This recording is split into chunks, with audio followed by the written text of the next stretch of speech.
Hi there, Sherry Schreiber of GettingBetter.com with a little more naked truth about love for you today. I know I recorded a video on this.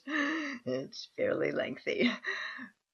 But I realized there were some things I hadn't touched on in that video, and I wanted to just kind of do a PS for you and include some very important considerations for you that I hadn't covered in that original love video. So here they are today, and I'm recording with you from my office. This is my office wall behind me, this orange wall with my magnificent zebra on it. Miracle I ran into this painting, had to have it. Beverly Hills Art Fair a couple of years ago. But I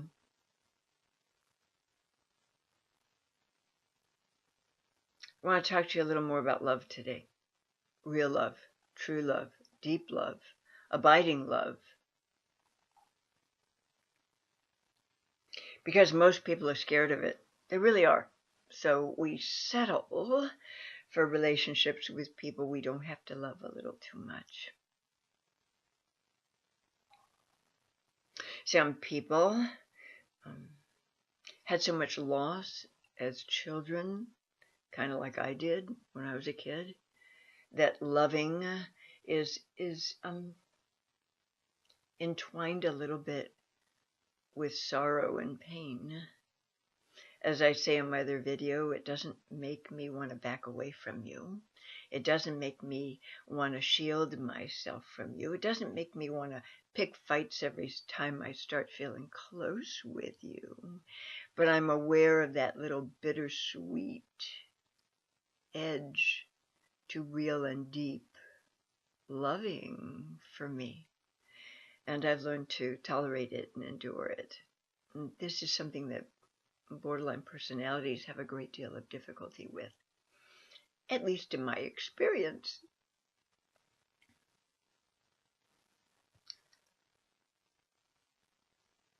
So, where do I want to go with this today? I'm not really sure.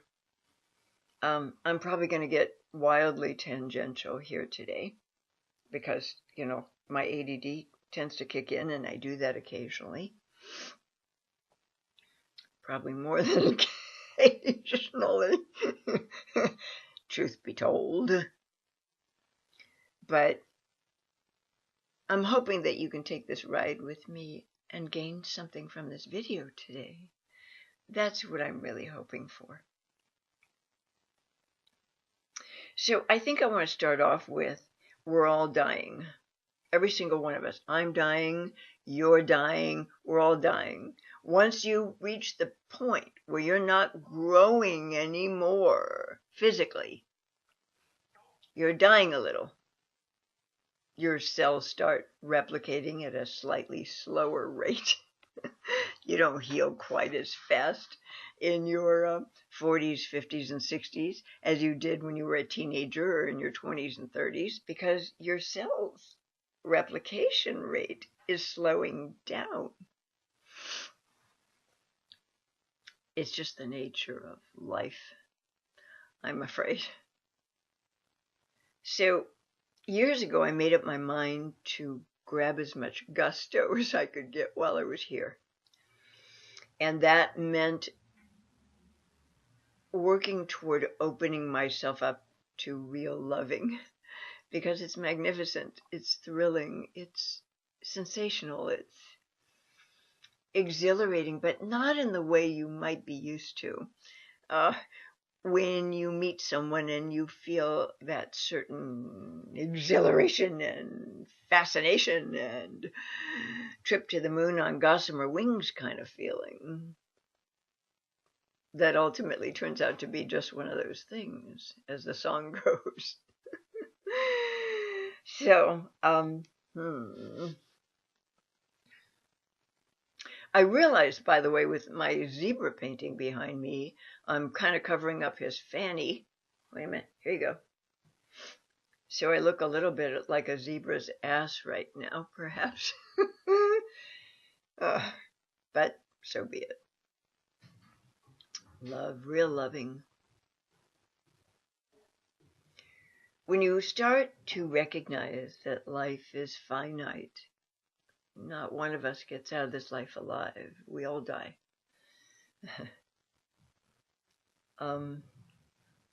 You start to accept on some level, maybe it's just subliminally, that love is finite too.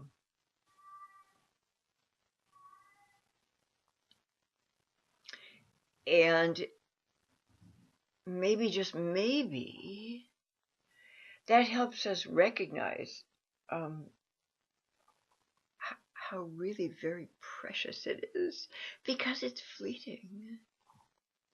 Even if you live 90 years and you're with somebody, a partner that you adore, for 50 of those 90 years, or 60 of them, or 70 of them, well,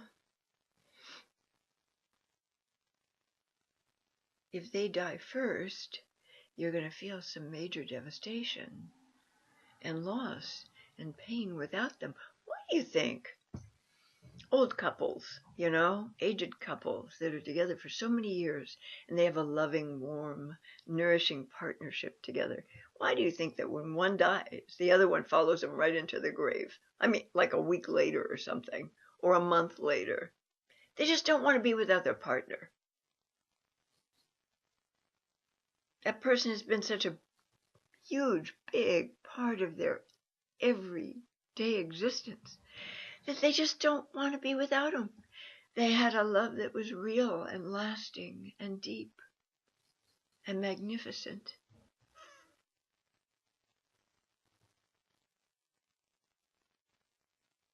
And it's not that they can't survive beyond that loss.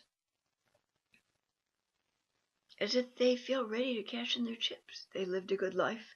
They had love throughout that life.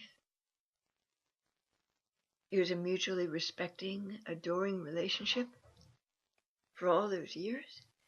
And they just don't want to exist without that partner. That's real love. That's real love.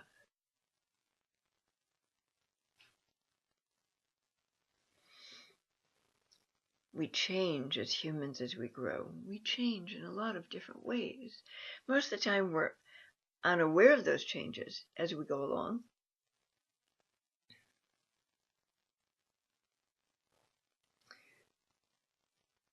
Unwittingly and without really intending to, we grow a little bit, we change a little bit. If we're really highly focused on growing and changing and evolving, we change more and develop more and evolve more into our best selves. But with each year that passes, with each decade that passes, we grow, we change, we develop a little. Maybe when we approach a task in our 50s, we're a lot better at it than we were in our 20s. We've developed shortcuts. We've learned what not to do. But we keep growing and evolving. We have to. Otherwise, we stagnate and die. I've known some people that have remained adolescents well into their 50s and 60s. I've unfortunately had to work with a few of those therapeutically.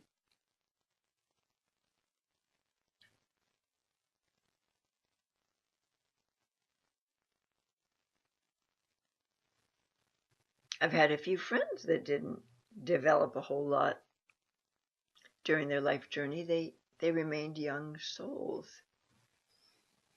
Kept kind of circling the drain, doing the same shit over and over and over and over and over and over and over and over and over again. Of course, expecting a different result. You have friends like this, don't you?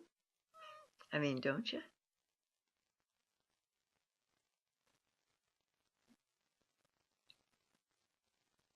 I remember a time when I wasn't mentally or emotionally ready to really commit to loving. Back in those days, this is pre-computer for me, probably pre-computer for a lot of people at the time. But I remember people were placing newspaper ads at the time to meet other people romantically. And every time I think about doing this, I think, oh, fuck, no. No, no. I'm just going to keep leaving this to chance, to God, to fate, to the universe. Maybe I'll just miraculously bump into somebody and they'll be a perfect fit for me. And then I won't have to feel responsible for that choice if it doesn't work out. Or when it doesn't work out was, probably more accurate. Well, after all, this person fell strewn across my path. And I stumbled upon them one day, and so it was just meant to be, but in hindsight, maybe it wasn't meant to be. Maybe it was just one of those happy temporary accidents. Mm-hmm.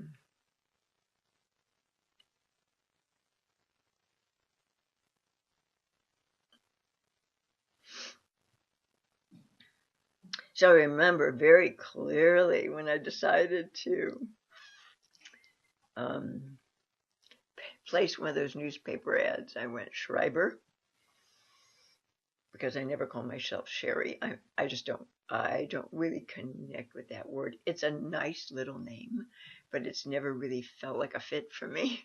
So Schreiber has always been how I've addressed myself for like eons. And I said, Schreiber?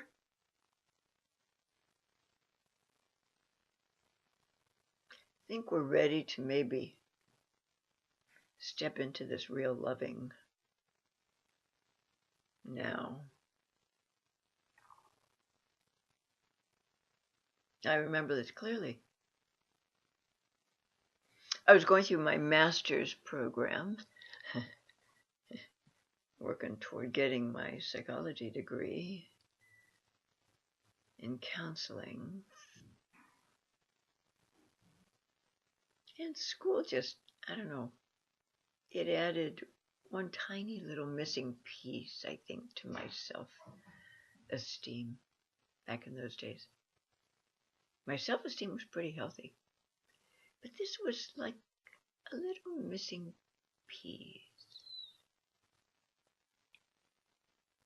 And I remember feeling suddenly kind of ready to take on real loving back then. Now, I'd had marvelous love affairs with wonderful men leading up to this time, but it was never a fully conscious decision and choice that I made. So I had an out.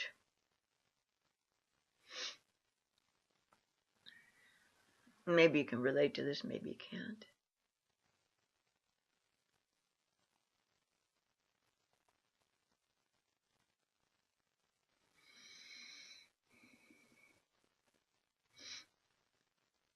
So I placed this ad, and a couple of people responded. One was a flaming narcissist, quite a lot older than I. And through that relationship and some input from a close friend I used to ride share with to school at night and on the weekends, I learned about narcissism. And the other was a fellow that had a mood disorder, but there was a undeniable connection there. It wasn't magical in the exhilaration sense. The sex wasn't all that good, to be honest with you. And it wasn't like that trip to the moon kind of feeling, but there was something that bonded me to him. It's like this guy had implanted a GPS in me. He lived miles and miles away from me, in another city, and yet when he drove into town with the determination to see me, He could find me wherever I was. It was the eeriest, most bizarre, most mind-blowing thing ever. So even if he was headed to my workplace and I had just left, he'd find me somehow. It was weird. And no, he didn't implant something on my car. It was just this magical kind of eerie kind of weird thing that happened. We could complete each other's sentences.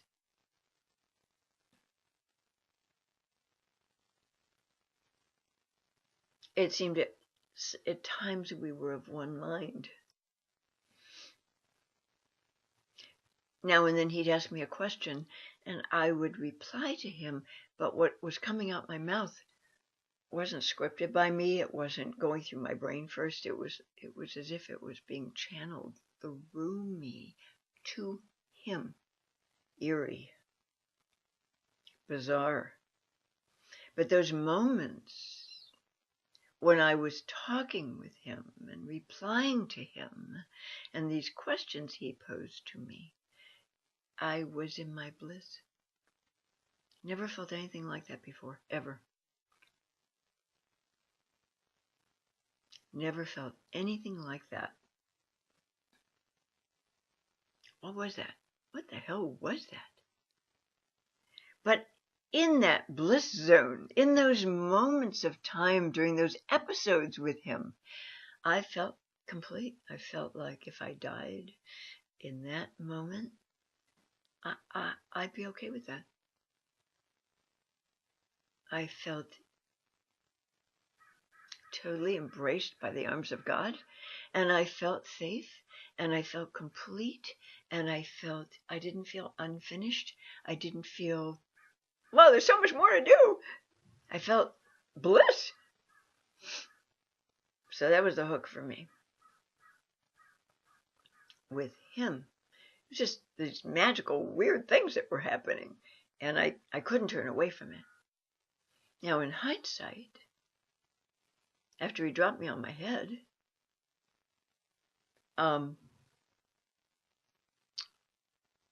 I recognized that relationship gave me so much information. Taught me about bipolar disorder. I mean, real up close and personal, because he had that. Bipolar 2 disorder, mostly depressive episodes.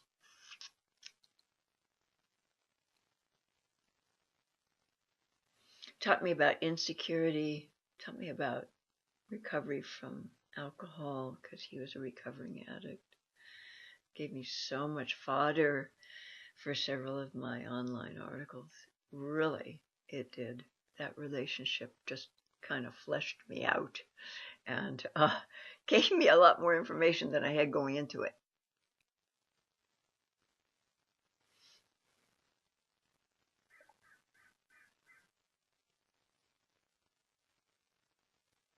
But I want to talk to you about real and deep loving today, because that's really what this video is about. If you had a lot of abandonment as a child and instability like I did, real and deep loving, it comes wrapped in a thin little layer of pain for you, sorrow. It has this little piece of bittersweetness to it because it's entwined with loss.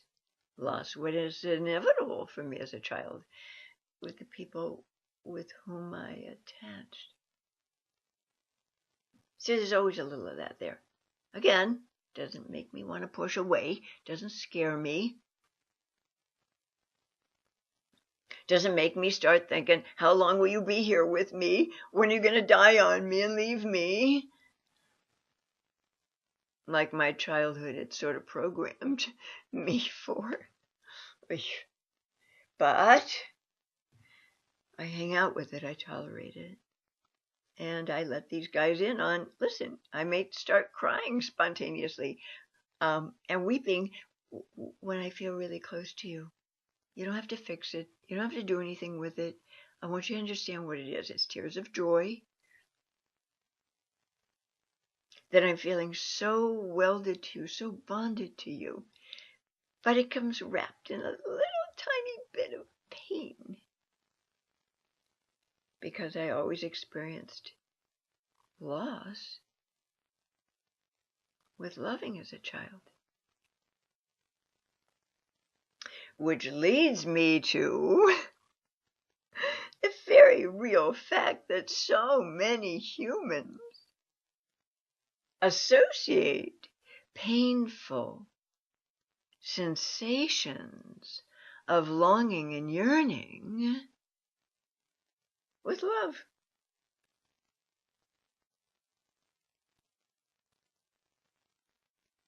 They think that that's what real love is. If you truly, deeply love someone, it comes with painful longing and yearning for them.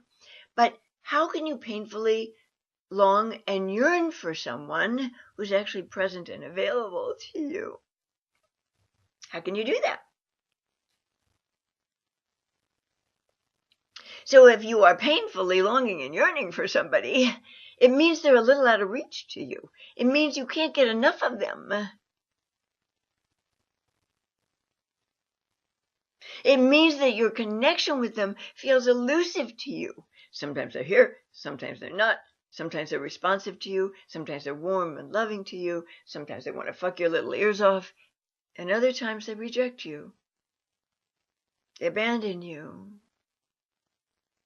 You call or text them, you don't hear back for a day or two.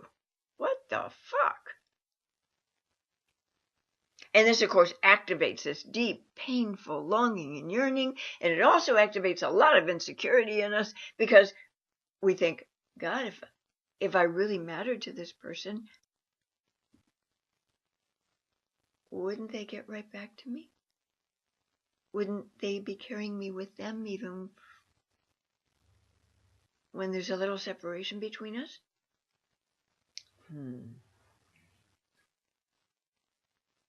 Yeah, that's what the logical mind knows.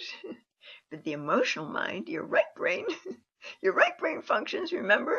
Trauma, feelings, intuition. Remember the right brain I've talked about in other videos? That right brain goes, what did I do wrong? And we start driving ourselves crazy with why our lover is not getting immediately back to us. And this activates a deep ache inside, a painful yearning and longing to get back into their good graces and to have them adore us again and look at us like we hung the fucking moon and the stars. And to regard us like we can walk on water, for Christ's sake. Yeah, we've all been there. But is that really love? No, my dears, it is not. Real love is never painful. Real love, genuine love, is never, ever, ever painful. Unless and until that person that you've invested fully in emotionally dies on you. Or leaves you. That's when it's painful. But while you're in it, while you're in that relationship and it's ongoing, never painful. No. Because somebody who loves you and cares about you and gives a shit about your feelings and needs doesn't play those little come here, go away games with you. Never. They actually have empathy. They wouldn't want to be treated like that by anyone, so they're not going to treat you like that. Are you getting this? People capable of loving you never act that way. They never make you doubt your lovability, your worth to them.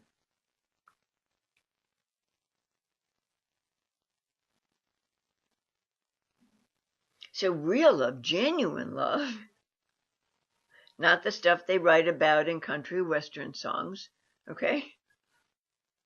I got tears in my ears from lying on my back, thinking about you and crying. Real love is never painful, my darlings. Never. It's constant. It has legs to it. It's consistent. It's nourishing. We feel filled up by it consistently. There's a constancy to it. So even if you have to be separated from that person for a little while or a longer while, you never start worrying about them not thinking about you. You feel the tie with them. You're feeling the bond with them. Even if you can't speak to each other for a few days, you carry that with you. You feel it. On my glossary page at gettingbetter.com, I talk about object constancy.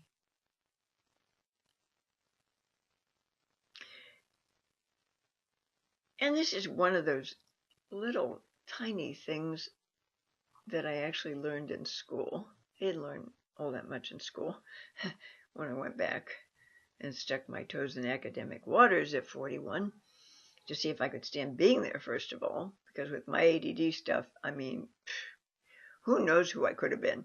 I'd have probably become a surgeon, honestly, if I didn't know I had these neurological limitations. But object constancy is explained on my glossary page at gettingbetter.com.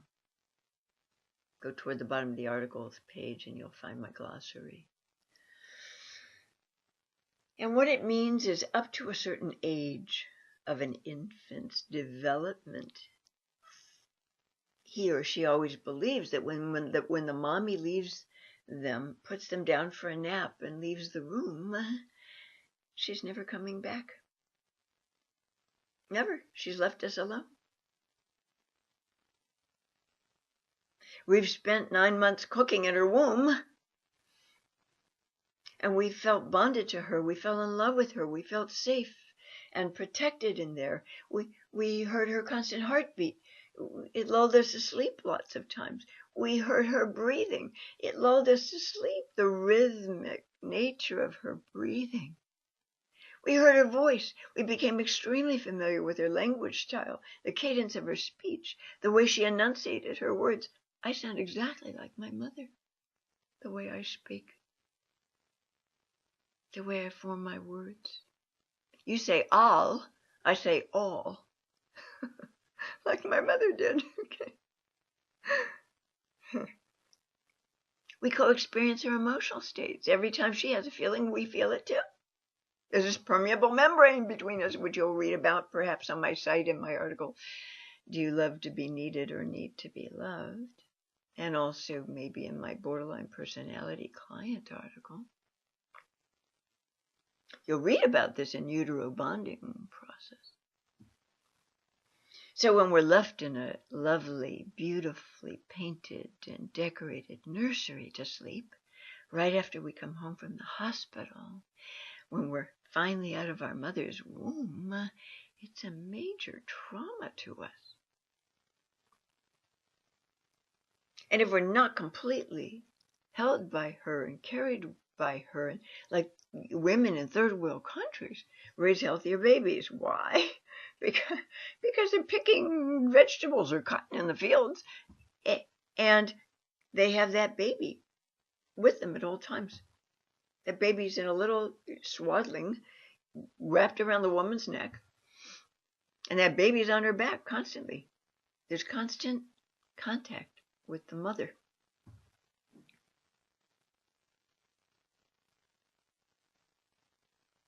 When she senses intuitively that we have to poop or pee, she swings us around, takes us momentarily out of that swaddling, let us poop and pee in the field, good fertilizer, or she holds us to her breast and nurses us. But there's constant contact. She sleeps with us beside her at night. We feel her warmth. We hear her breathing. We hear her heartbeat. We feel that.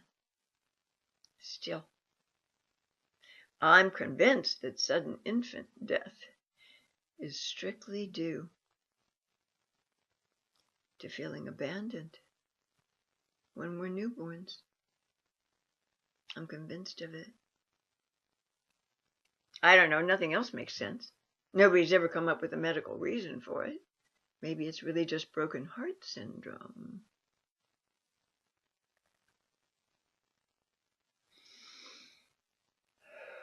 Object constancy. So when the mommy leaves us, puts us down for a nap, we're not sure she's ever coming back. It takes us months and months. I can never remember the exact age that that's supposed to kick in, where we start to trust she's coming back for us. But it's a while into our infancy. Oh yeah, here you are again. Oh, you've come back for me again. Oh, goody. All right, I'm okay now. I'm safe. Nobody teaches us about this stuff, so I have to. So we grow up then, if we've never been able to establish object constancy in infancy, that phenomenon that does take place if we are cared correctly for as newborns. Every time somebody leaves us, we get anxious. Will they find somebody else? Will I be replaced? Will they ever come back to me? And this keeps us on a level of anxiety and worry throughout our lives. And then when we're with that person, oh my God, we want to squeeze as much as we can out of that experience. We want to get as much love and affection and attention and touch as we possibly can, because we don't know when we're going to have to feel the lack of it again. Is this getting through to you today? So then love, we get programmed for this. We get programmed that love means this deep, painful ache and yearning and longing for someone to return our affection, our adoration, the bond that we formed with them before we were even born. And then that bond, of course, we try to get met in all of our adult attachments. Good luck with that.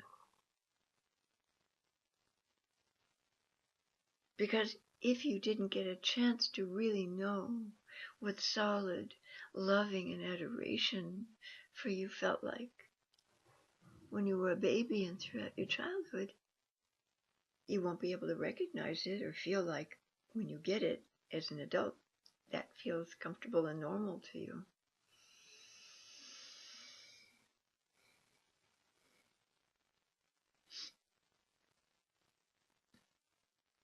And this, my darlings, is the crux of a lot of poor relationship choices.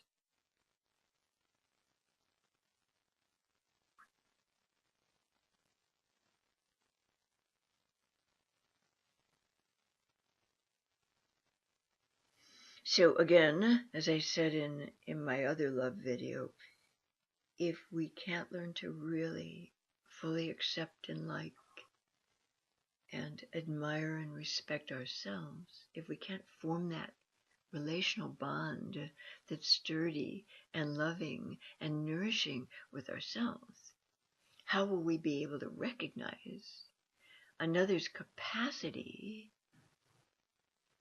to respond to us in these ways either? How will we know to look for that? We're all going to die. So because life is finite, love is finite.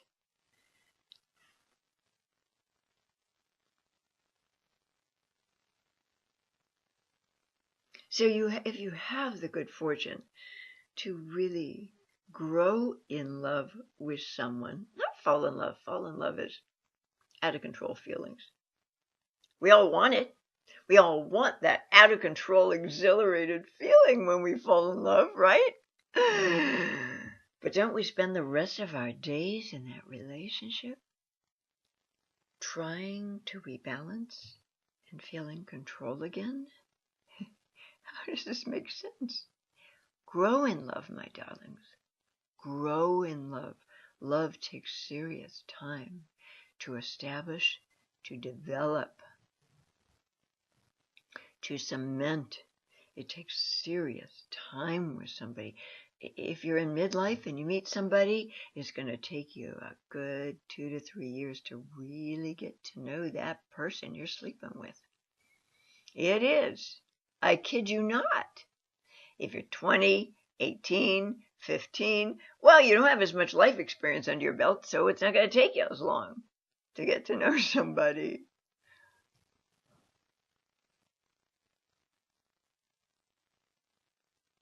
This loving stuff is really serious. It's really serious stuff. I don't want you to treat it lightly. The heart organ is not so quick to mend as many of us have found. What do we want to do? We want to rebound with somebody else. We want to put those feelings of pain and agony and I'm not good enough behind us and have somebody mirror us perfectly again and look at us like we hung the moon and the stars. But if we do that and we don't put in some time to get really acquainted with us now, in the aftermath of that last love affair, and we build some self-worth in the interim, we're probably going to be right back in the soup again in the not too distant future.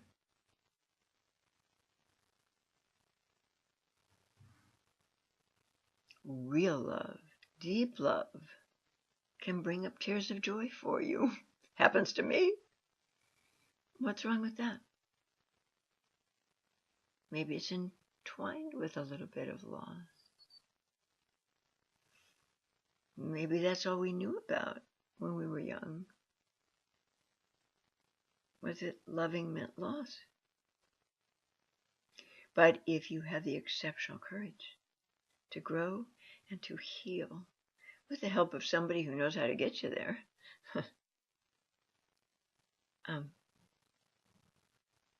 this bittersweetness that comes attached to loving for some of us won't have you destroying your relationships. It'll have you deepening them. And that's what I want for all of you. I really do.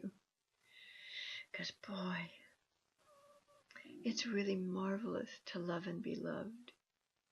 It's just the best thing going.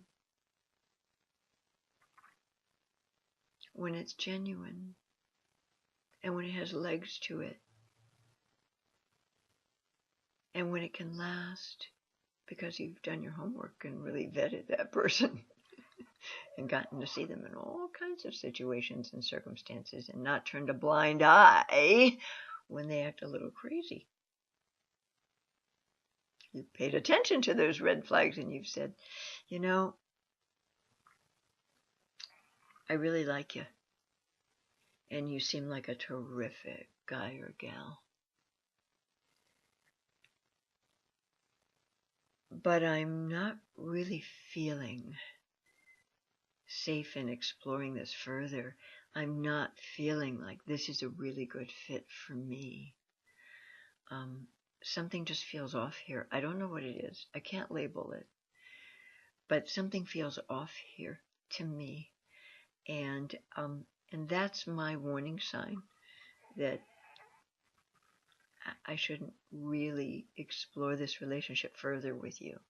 But I really want to wish you the best of luck in your search for somebody who does. And you turn on your heel and you walk the hell away. And you save yourself a ton of heartache, my dears. Because you're listening to your gut instincts. There's parts of you that are jumping up and down inside saying, it isn't safe. Get away. Hurry up. This person contradicts themselves. Get away. Hurry up. Get the fuck out of there. If you're not listening, you're not paying attention. It's going to probably come around and bite you on the fanny one of these days. So save yourself the grief and save yourself the train wreck. Better to be alone with you and learn how to do that well than to keep signing up for another heart surgery every time you get your heart broken. Hope this has been instructive for you. Hope this has given you fodder to think about.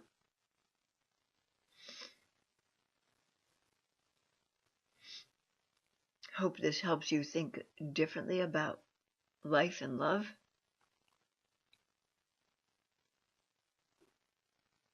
Hope this helps you understand that real love is something you grow into.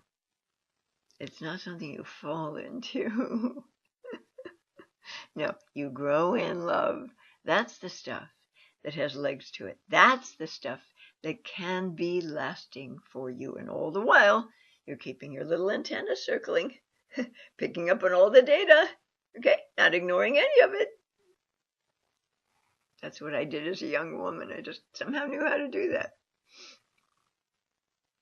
You're not sweeping anything under the carpet. You're just paying real close attention. It's called vetting someone. Okay.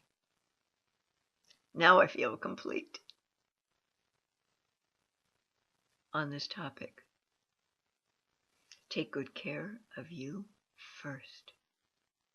And God bless.